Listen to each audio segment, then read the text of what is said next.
Welcome to another MOWTalks.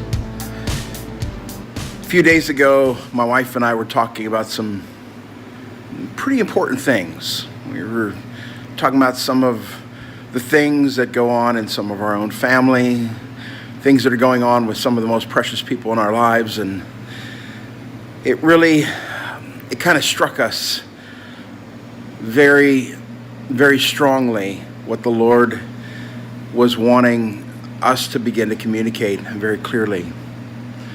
You know, in about 1988, I had a vision, and in that vision, I saw Jesus standing over a church building. It was like he was really big, and this little church building was maybe up to his midway on his calf.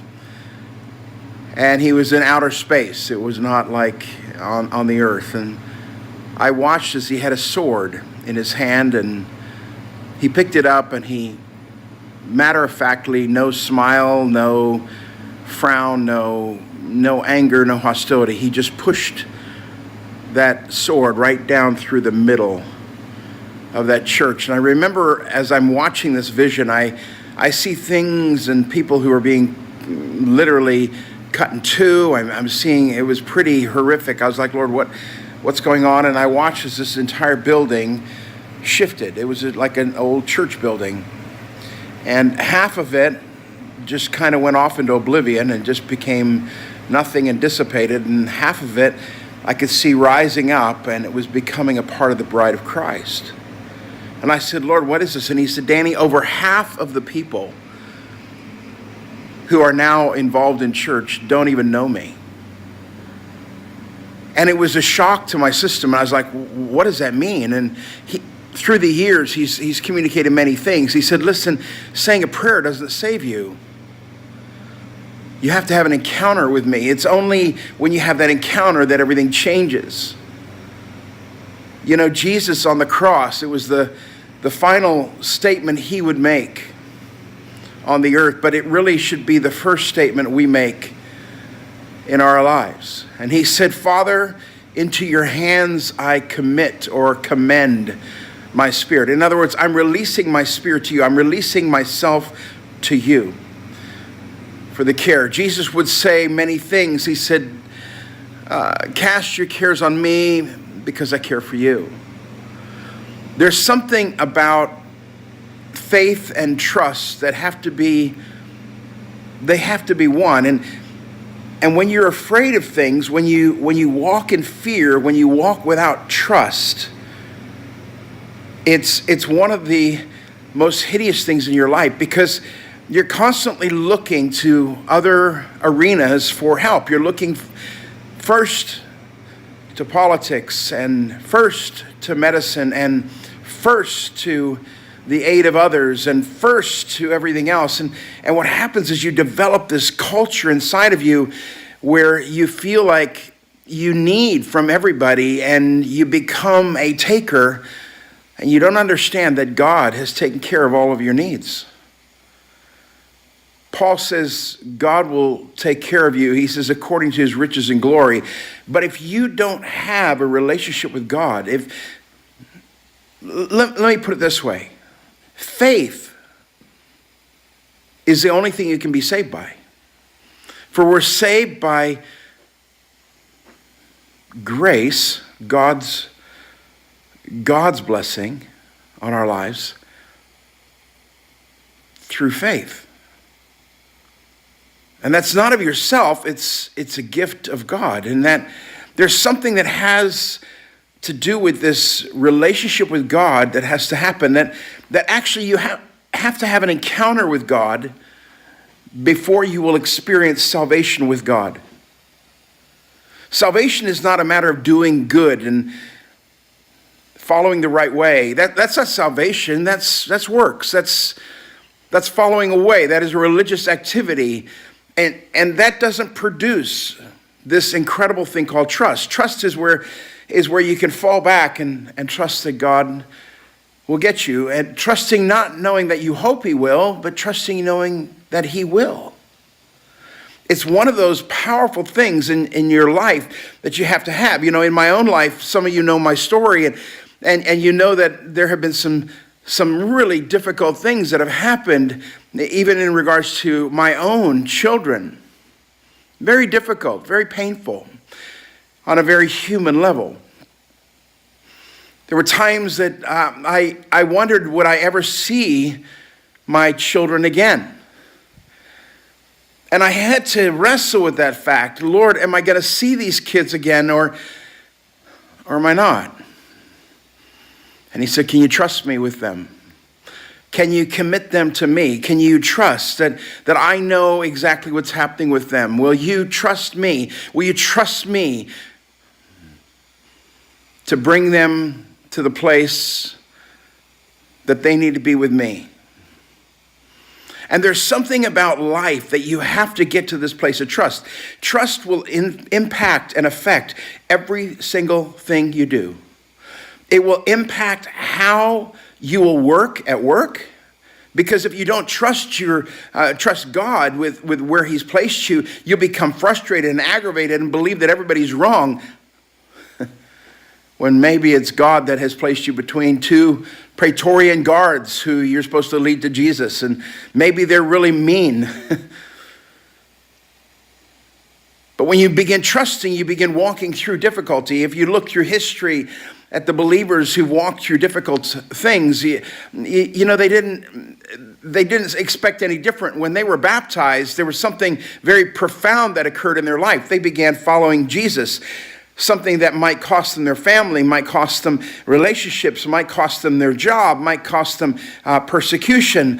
They were following Jesus, and there was no question as to whether or not they were going to follow Jesus, because they'd actually had an encounter with Jesus. They had experienced Jesus. And so you have to have this experience with Jesus. And you know, there are people they've said prayers, but there's been no experience. They've said the right things. They may even know the right language, but they don't know him. And so one day when he says, I never knew you, you're going to concur and say, I really never knew you either. I did everything I was told to do, and for some odd reason, some things worked, but I didn't really know you. There's something about relationship. There's something about this encounter that you have to have with God that produces trust. Trust is, it'll impact your work. It'll impact your finances in a way where you begin understanding, God, you have brought me into this place. You have brought me here. You have brought me into this season of my life, and I have to trust you. I have to believe in you. You have to believe that when God has given you your children and he's spoken words over your children's life and he has said, I'm going to do this with them. You have to reach that point where you say, I trust you, God. I know what you said, and it doesn't matter what I feel. It doesn't matter what my emotions are. I trust you. This whole facet of trust is directly linked to faith. That until we can begin to trust God and believe that God is really our source, God is our answer, God is everything to us, we completely believe, regardless of what happens. That was the story of Job. Job said, Lord, even if you kill me, I trust you. God, even if I go through the worst traumatic difficulty, I trust you. I trust you. I have to trust you. At the end of the day, what else are you going to do? You got to trust him. Sometimes I think we think, you know, God thinks we're bigger than we are. We're not. We are frail. We're human. We fail. We fall. We stumble. We mess up, and sometimes those aspects of trust get shaken to the core. Sometimes we have to begin to understand that faith is learning how to stand on water when everything in your life says there's no way this can happen. Faith is learning to feed 5,000 people, or 12 to 15,000, we're probably there, with only a few loaves and a few fish. Not because you're good, not because you can do miracles, but because you trust in the one who can. Your whole walk with God is founded on trust. It's where you begin stepping even when you don't have. Why? Because you trust. You trust that he said he would do something, so he does. You believe that he will accomplish what he's called you to concerning your life, so you walk on. You focus in on the reality of who he is, and you understand God will never leave me nor forsake me. He's all over me. He's in me. He's on me. And so today, I want to encourage those of you who you have a difficulty in trusting God. You don't know how to trust. You're scared.